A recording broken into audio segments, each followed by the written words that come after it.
Hello, I'm Evan Nolan, the president and co-founder of the United States Athletics Hall of Fame, here another returning nominee for the class of 2024.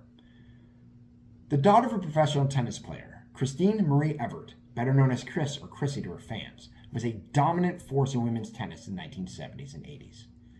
Born in Fort Lauderdale, Florida in December of 1954, she would start taking tennis lessons at just the age of 5. By the time she was 14 in 1969, she was the number one ranked girls tennis player in the country. Now, the next year, she'd enter and win the 16 and under tournament with the United States, and she'd be invited to an 8-player exhibition on clay in Charlotte, North Carolina.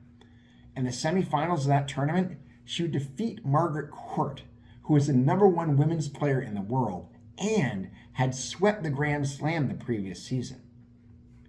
In 1971, as a 16-year-old, she would enter into her first major tournament, getting all the way to the semifinals of the U.S. Open before finally losing to fellow nominee Billie Jean King. It was her first loss in 46 matches. It was clear that Evert had arrived. Now, that semifinal was the first of her career, but she made making semifinals and majors a habit unlike anyone in the history of the sport. She would make every semifinal of every Grand Slam for the next 34 tournaments. That's a span of more than 12 years. Her best year, though, was in 1974 when she went 107 for the season, winning 16 tournaments, including her first French Open and first Wimbledon. And she would get to the Australian Open finals and the US Open semis. Oh, by the way, she had a 55-match winning streak along the way. And not surprisingly, she ended that year as the world's number one player. Now, that was the first of 5 consecutive seasons she would be ranked number one, finishing in the top position from 1974 through 1978, and then again in both 80 and 81.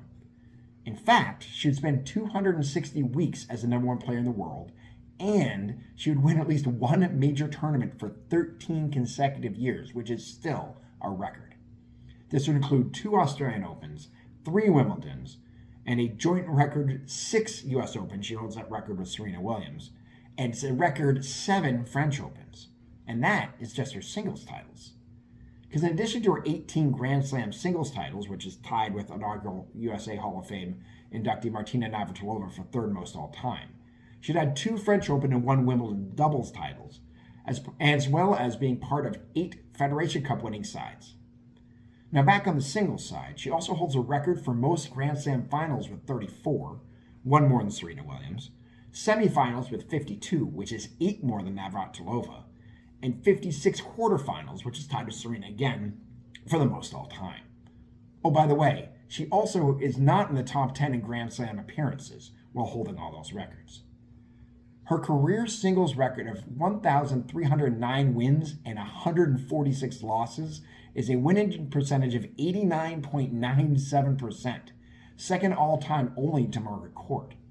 And she's the most successful player ever on clay, going 413 and 24, which is a success rate of 94.5%. Few can ever approach her record of excellence, and by any measure, she's one of the 10 greatest women's players of all time.